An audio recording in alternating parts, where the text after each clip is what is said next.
आज हम आपके सामने प्रस्तुत करना चाहते हैं आनंदीबाई जोशी जी को जोशी का संपूर्ण चरित्र चित्रण कि किस प्रकार समाज की कुरीति के कारण बाल विवाह के कारण उनका विवाह मात्र 9 वर्ष की छोटी आयु में कर दिया गया था। और साथ ही यह भी बताना चाहते हैं कि आनंदीबाई जोशी एक सामान्य महिला से कैसे बनी भारत की सर्वप्रथम डॉक्टर महिला। तो चलिए आइए देखते हैं उनके संघर्ष की कहानी और डॉक्टर बनने तक का पूरा सफर।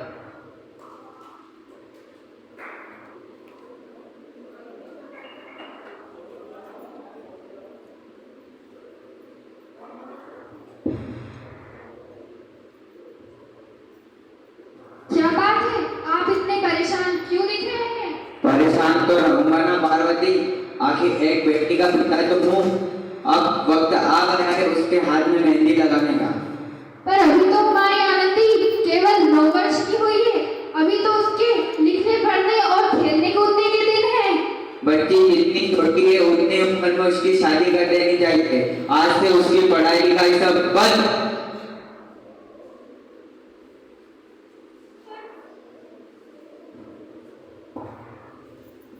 पर बाबू, इसमें मेरी क्या गलती है? आप मुझे पढ़ने क्यों नहीं देते हैं? तेरी गलती ये है कि तू एक लड़की है। अगर लड़का होती तो लड़का होती तो क्या? ज्यादा जुबान मत चला लड़की, वरना तेरी जुबान अलग से निकाल कर फेंक दूंगा। बाबू, पर मैं पढ़ना चाहती हूँ, पढ़ लिखकर कुछ बनना चाहती हूँ। पढ़ाई पढ़ाई पढ़ाई, ये पढ़ाई के चक्कर में तू मेरी छाती पर मत दे। बाबू, पर मेरी अभी उम्र पढ़ाई लिखाई की है। मैं पढ़ लिखकर डॉक्टर बनना चाहती हूँ और आपका नाम रोशन करना चाहती हूँ। पढ़ाई पढ़ाई पढ़ाई, आँख में तेरी है सारी किताब निकाल लेता हूँ। हट छोरी। बाबू, ये क्या किया आपने? आपने मेरी किताबों के साथ मेरे साथ भी बहुत अन्याय किया है। आपने मेरी किताबें ही नहीं फाड़ी, मेरी किस्मत को भी फाड़ दिया। मेरी किस्मत को भी। किताबें सिर्फ लड़कों के हाथ में अच्छी लगती है, लड़कियों के हाथ में तो सिर्फ मेहंदी ही अच्छी लगती है। पर बाबू, मैं एक लड़की हूँ तो क्या हुआ? क्या मैंने लड़के होकर कोई अपराध किया है? इसमें मेरी क्या गलती है? लड़का और लड़की तो हमारी दोनों आंखों के समान होते हैं। लड़की तू लड़की है, तेरी यही गलती है। और तू मेरा एहसान मान कि मैंने तुझे बचपन में ही गला दबा कर ना मारा। अगर मैं तेरा गला दबा कर तुझे वहीं मार देता तो आज तेरी ये बचपन मुझे सुननी नहीं पड़ती। बाबू, पर इसमें मेरी क्या गलती है? मुझे चूल्हा चौका करना अच्छा नहीं लगता है, जो कि आप मुझसे करवाना चाहते हैं। चूल्हा चौका तू जितना जल्दी हो सके उतना जल्दी सीख ले। तेरा ब्याह तो होकर रहेगा आनंदी, वो भी कल के कल। बाबू, पर मुझे चूल्हा चौका करना अच्छा नहीं लगता है। मुझे तो सिर्फ पढ़ना अच्छा लगता है। आनंदी के बापू, आप आनंदी का कहा मान क्यों नहीं लेते? वैसे भी उसकी उम्र केवल 9 वर्ष की है। अभी उसके लिखने पढ़ने के दिन हैं। और वैसे भी हमें उसका साथ देना चाहिए, ना कि उसे बीच मझधार में लाकर छोड़ देना चाहिए। तुम चुप रहो पार्वती, तुम बीच बीच में ना बोलो। बेटी, हम औरतों की यही नियति है अबला जीवन हमारी तेरी यही कहानी। आंचल में है दूध और आंखों में है पानी। बेटी, तेरे बापू की धन के आगे मेरी एक ना चलेगी और मैं तेरी कोई मदद नहीं कर सकती। मुझे माफ कर दे बेटी। तो इस प्रकार मात्र 9 वर्ष की आयु में आनंदीबाई जोशी का विवाह गोपालराव जोशी से कर दिया जाता है और समाज की इस कुरीति का शिकार आनंदीबाई को होना पड़ता है। इधर 15 वर्ष बाद आनंदीबाई के पिताजी की तबीयत बहुत खराब हो जाती है। तो चलिए आइए देखते हैं 15 वर्ष बाद क्या होता है।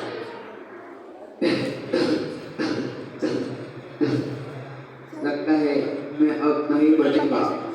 हे मुझे कोई बचा लो, कोई मुझे बचा लो।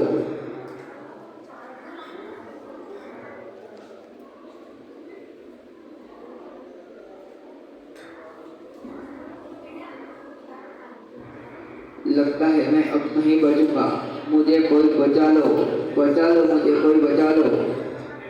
अरे आप ऐसा क्यों बोल रहे हैं? हमारे शहर के सिटी अस्पताल में दो बड़े डॉक्टर साहब अमेरिका से डिग्री लेकर आए। क्यों ना हम एक बार वहाँ चलकर आपको दिखा लेते हैं? मुझे भरोसा है आप जरूर ठीक हो जाएंगे।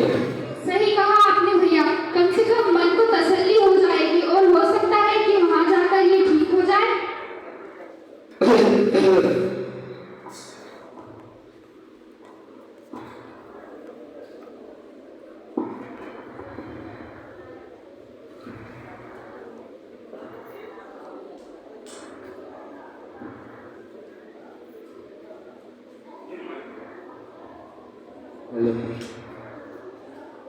इस मरीज का हालत तो बहुत खराब है। इसके लिए इस मरीज का हालत तो बहुत खराब है। इसे कोई बड़े डॉक्टर की आवश्यकता है। ऐसा ना बोलो भैया, जल्दी बताओ बड़े डॉक्टर कब तक आएंगे? मैं उसको बुला के लाता हूँ।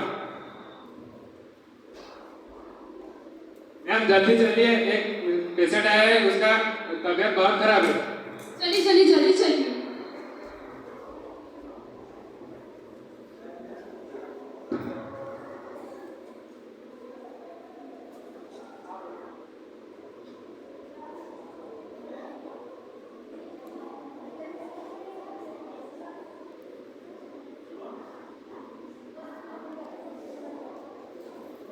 डॉक्टर साहिबा सब ठीक तो है ना?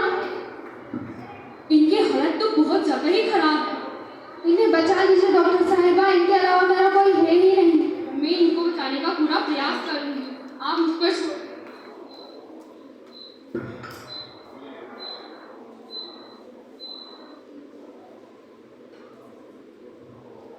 अब ये खतरे से बाहर है, आप इनसे मिल सकते हैं।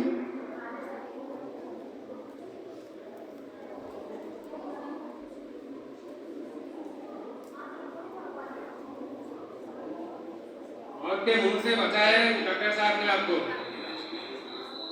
कहाँ है डॉक्टर साहब? मैं उनका धन्यवाद करना चाहता हूँ।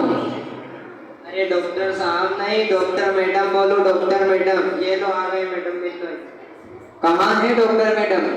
डॉक्टर मैडम आपका धन्यवाद, आपने मुझ गरीब की जान बचाई। अब मैं आपको और क्या दे सकता हूँ?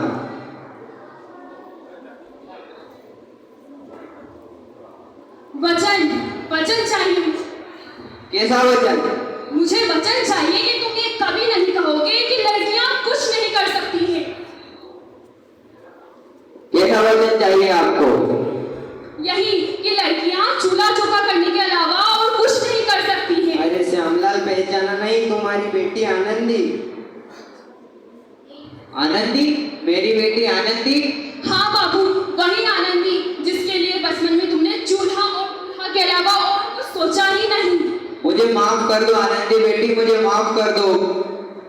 हाँ हाँ बाबू, मैं वही आनंदी हूँ जिसके लिए तुमने हाथ पीले करने से अलावा और कुछ सोचा ही नहीं, और तुम उसकी पूरी जिंदगी काला कर देना चाहते थे। मैं वही आनंदी हूँ। मुझे माफ कर दो बेटी, मुझे माफ कर दो। मैं तेरा गुनहगार हूँ बेटी, मुझे माफ कर दो। नहीं नहीं बाबू, मैंने तो तुम्हारा एहसान चुकाया है जो तुमने बचपन में मुझ पर किया था। याद है ना तुमने जो मुझ पर एहसान किया था? ताने सुना सुना कर मुझे जीते जी मार डाला था। अब बोलो और किस को मारोगे? बेटी तूने मुझसे कुछ नहीं मांगा, जीते जी तूने सिर्फ एक बराबरी का दर्जा मांगा, वो भी मैं तुझे नहीं दे सका बेटी। मुझे माफ कर दो, मुझ जैसा बापू होना कलंक है इस संसार में। मुझे माफ कर दो बेटी, मुझे माफ कर दो।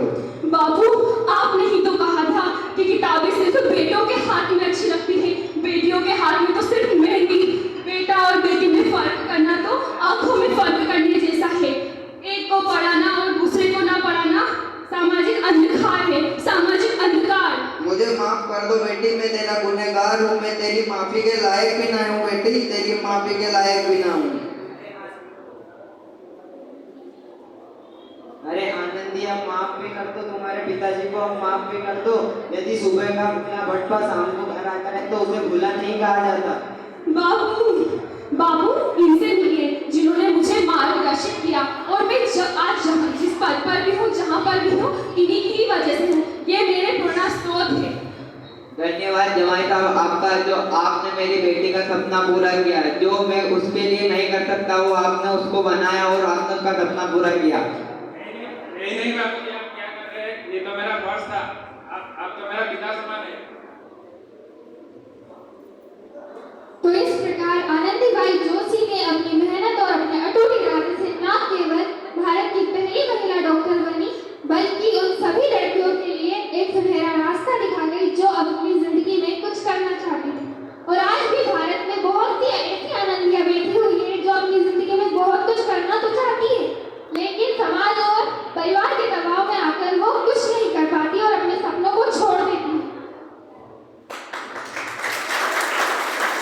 हम इस एकांकी के द्वारा यह संदेश देना चाहते हैं, वो लोग मूर्ख होते हैं जो बेटी और बेटों में फर्क समझते हैं। आज बेटी को यदि मौका दिया जाए तो वो कई गुना बेटों को पीछे छोड़ सकती है।